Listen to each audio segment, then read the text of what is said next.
নমস্কাৰ এই মুহূৰ্তত ওলাই আহিছে আজি ৰাতিপুৱাৰ বহুকেইটা গুৰুত্বপূৰ্ণ খবৰ আৰু এই গুৰুত্বপূৰ্ণ খবৰকেইটা অসম তথা ভাৰতবৰ্ষৰ বিভিন্ন প্ৰান্তৰ পৰা যুগুত কৰা হৈছে গতিকে এনেকুৱা ধৰণৰ খবৰসমূহ নিতৌ পাবলৈ চেনেলটো ছাবস্ক্ৰাইব কৰি ভিডিঅ'টোত এটা লাইক কৰি থবলৈ নাপাহৰিব। এই মুহূৰ্তত ওলাই আহিছে আজিৰ প্ৰথমটো গুৰুত্বপূৰ্ণ খবৰ। উজনিত মিয়াৰ পক্ষত থিয় দি বিপদত পৰিছে এতিয়া কংগ্ৰেছ। গৌৰৱ গগৈৰ সভাত পৰি ৰ'ল এতিয়া অসংখ্য খালী চকী।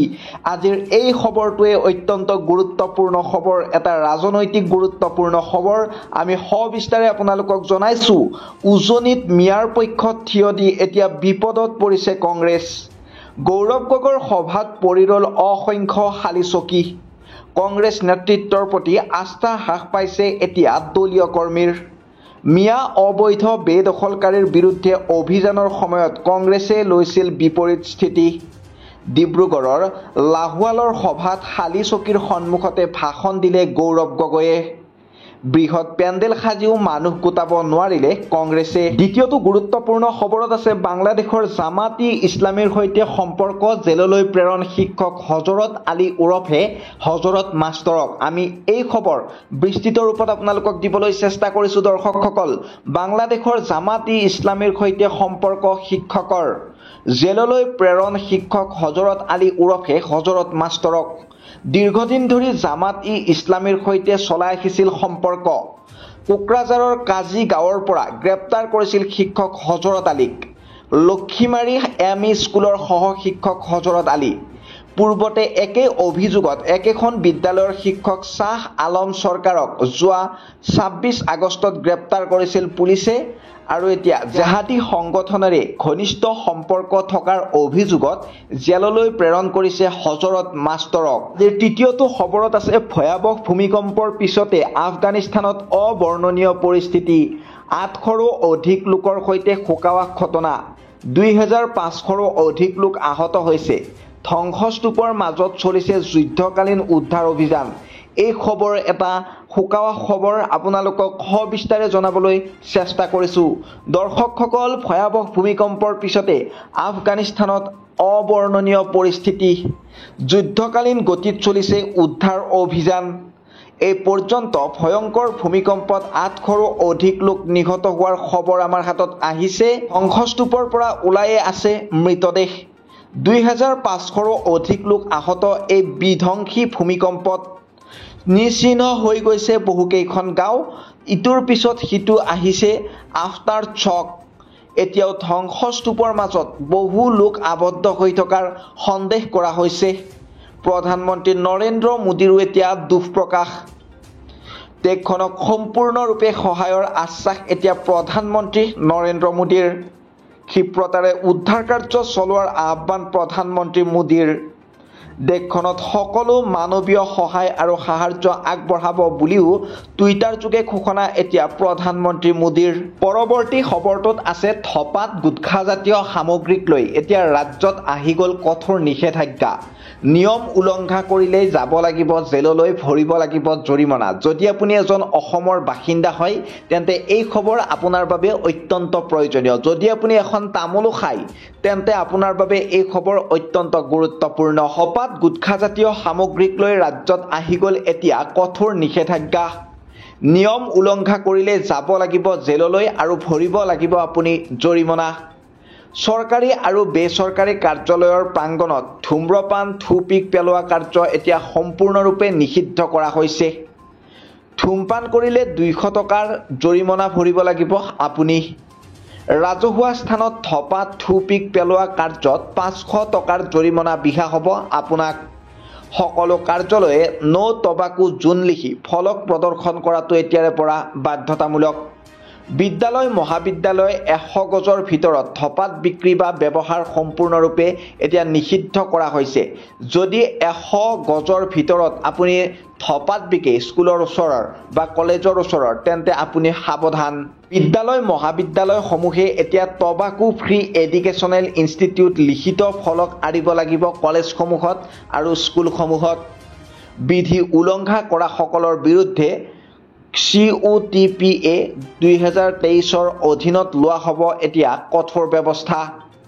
আইনগত প্ৰক্ৰিয়া আৰু শৃংখল ভংগজনিত দণ্ডমূলক পদক্ষেপ গ্ৰহণ কৰা হ'ব বুলিও এতিয়া প্ৰকাশ কৰিছে নগাঁও জিলা প্ৰশাসনে জাৰি কৰিলে এই নিৰ্দেশনা পৰৱৰ্তী খবৰটোৰ পিনে আগবাঢ়িছো বিটিচিত কোনো কাৰণতে চলাবলৈ দিয়া নহ'ব উচ্ছেদ বড়ো অবড়ো মুছলমান কোচ ৰাজবংশী সকলোৱে পাব মাটিৰ পট্টা হাগ্ৰামা মহিলাৰীৰ এতিয়া বৃহৎ ঘোষণা এই মুহূৰ্তৰ এটা ডাঙৰ খবৰ এটা গুৰুত্বপূৰ্ণ খবৰ দৰ্শকসকল বিটিচিত কোনো কাৰণতে উচ্ছেদ চলাবলৈ দিয়া নহ'ব বিটিচিৰ উচ্ছেদৰ বিৰোধিতা এতিয়া হাগ্ৰামা মহিলাৰীৰ বড়ো অনাবড়ো মুছলিম কোচ ৰাজবংশী সকলোকে দিয়া হ'ব ভূমিৰ পট্টা ভূমিপট্টা পালে তেওঁলোকৰ ওপৰত আৰু উচ্ছেদ নচলে নিৰ্বাচনৰ প্ৰাক্ষণত হাগ্ৰামা মহিলাৰীৰ এতিয়া ডাঙৰ মন্তব্য বিটিচিত কোনো কাৰণতে উচ্ছেদ চলাবলৈ দিয়া নহ'ব বিটিচিত উচ্ছেদৰ বিৰোধিতা এতিয়া হাগ্ৰামা মহিলাৰীৰ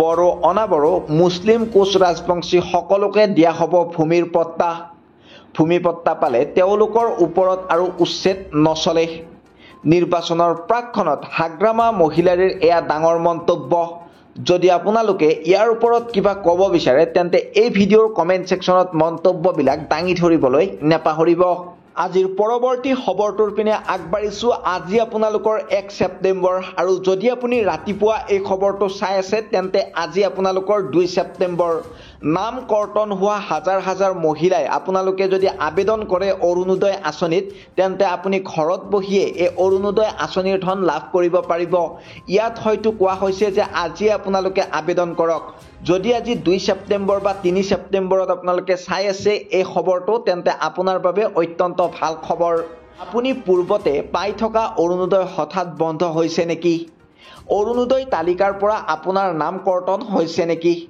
তালিকাৰ পৰা নাম কৰ্তন হোৱা প্ৰতিগৰাকী মহিলাই লাভ কৰিব এতিয়াৰে পৰা অৰুণোদয় আঁচনি ডিচি অফিচলৈ নোযোৱাকৈ আপুনি লাভ কৰিব এতিয়া ধন ইয়াৰ বাবে প্ৰমাণপত্ৰ পূৰণ কৰি পোনপটীয়াকৈ ASLRMত পঠিয়াই দিয়ক আৰু লগতে ৰাজ্যৰ প্ৰতিগৰাকী জীৱিকা সখীয়ে লাভ কৰিব এতিয়াৰে পৰা অৰুণোদয় আঁচনি ইয়াৰ বাবে যাব নালাগে আপুনি কোনো ডিচি অফিচলৈ পোনপটীয়াকৈ লাভ কৰিব এই অৰুণোদয় আঁচনিৰ ধন 1250 টকা প্ৰতিগৰাকী মহিলাই পাই থাকিব প্ৰত্যেক মাহত গেছ কিনিলে আৰু 250 টকা লাভ কৰিব এই মহিলাখিনিয়ে পঞ্চায়ত কাৰ্যালয়ৰ পৰা সংগ্ৰহ কৰিব অৰুণোদয়ৰ প্ৰমাণপত্ৰ মুখ্যমন্ত্ৰী ডক্টৰ হিমন্ত বিশ্ব শৰ্মাৰ ডাঙৰ ঘোষণা আৰু বহুতে সুধিব পাৰে যে আমি অনলাইনত যদি প্ৰমাণপত্ৰ ডাউনলোড কৰি আপলোড কৰোঁ তেন্তে হ'বনে নাই তেন্তে নহ'ব কাৰণ তাত সিৰিয়েল নম্বৰ এটা থাকে আপোনালোকে যেতিয়া নেকি পঞ্চায়তৰ পৰা এই ফৰ্মখন সংগ্ৰহ কৰিব তেতিয়া তাত এটা সিৰিয়েল নম্বৰ থাকিব আৰু সেই সিৰিয়েল নম্বৰ মতে আপোনালোকৰ ফৰ্মবিলাক তাতে আপলোড কৰাৰ পিছত চোৱা হ'ব গতিকে আপোনালোকে পঞ্চায়তৰ পৰাহে ফৰ্ম কালেকশ্যন কৰিব বা সংগ্ৰহ কৰিব পাৰিছো আজি ৰাতিপুৱাৰ শেষৰটো খবৰৰ পিনে কোনো হিন্দু বঙালী ডি ভোটাৰৰ নামত সমস্যাত নপৰে সকলো হিন্দু বঙালীক দিয়া হ'ব সুৰক্ষা ডি ভোটাৰৰ সমস্যাক লৈ ডাঙৰ খবৰ এই মুহূৰ্তৰ এটা গুৰুত্বপূৰ্ণ খবৰ এটা ডাঙৰ খবৰ দৰ্শকসকল বিজেপি চৰকাৰৰ দিনত কোনো হিন্দু বঙালী ডি ভোটাৰৰ নামত হাৰাশাস্তি হোৱা নাই 2014 চনৰ 31 ডিচেম্বৰৰ পূৰ্বে অহা সকলো লোকক দিয়া হ'ব সুৰক্ষা তেওঁলোক প্ৰকৃতাৰ্থত ভাৰতীয় নাগৰিক কিবা কাৰণবশতঃ তেওঁলোকৰ ওচৰত নথিপত্ৰ নাথাকিবও পাৰে বহু অসমীয়া মানুহৰো ডি ভোটাৰ আছে হিন্দু বঙালীক লৈয়ে ডি ভোটাৰৰ সমস্যা আছে এনে নহয় পূৰ্বতকৈ বৰ্তমান ডি ভোটাৰৰ সমস্যা নগণ্য বহু লোকে ইতিমধ্যে নথিপত্ৰ জমা দিছে কিন্তু বহু লোকৰ সমস্যাৰ বাবে নথিপত্ৰ জমা দিব পৰা নাই আইনগত দিশত বাধা থকাৰ বাবে আমি তেওঁলোকক নাগৰিকত্ব দিব নোৱাৰোঁ কিন্তু বিজেপি চৰকাৰ থকালৈকে হিন্দু বঙালী কোনেও কৰিব নোৱাৰিব হাৰাশাস্তি ডি ভোটাৰক লৈ ৰঞ্জিত কুমাৰ দাসৰ এতিয়া ডাঙৰ মন্তব্য বিজেপি চৰকাৰৰ দিনত কোনো হিন্দু বঙালী ডি ভোটাৰৰ নামত হাৰাশাস্তি নাখায় আৰু যেতিয়ালৈকে বিজেপি চৰকাৰ থাকিব তেতিয়ালৈকে তেওঁলোকক কোনো হাৰাশাস্তি কৰিব নোৱাৰে বুলি কৈছে তেখেতে 2014 চনৰ 31 ডিচেম্বৰৰ পূৰ্বে অহা সকলো লোককে দিয়া হ'ব সুৰক্ষা তেওঁলোক প্ৰকৃতাৰ্থত ভাৰতীয় নাগৰিক হয়। কিবা কাৰণবশতঃ তেওঁলোকৰ ওচৰত নথি পত্ৰ নাথাকিব পাৰে বুলিও কৈছে এতিয়া মন্ত্ৰী ৰঞ্জিত কুমাৰ দাসে। গতিকে আজিলৈ ইমানেই আছিল। যদি ভাল লাগিলে আপোনালোকে এই ভিডিঅ'টো শ্বেয়াৰ কৰিব আৰু ফেচবুকত চাই থকাখিনিয়ে আমাৰ পেজখন ফ'ল' কৰিব। সকলোৰে মাজৰ পৰা মই মিঠুৱে বিদায় মাগিছোঁ। সকলোৰে দিনটো শুভ হওক।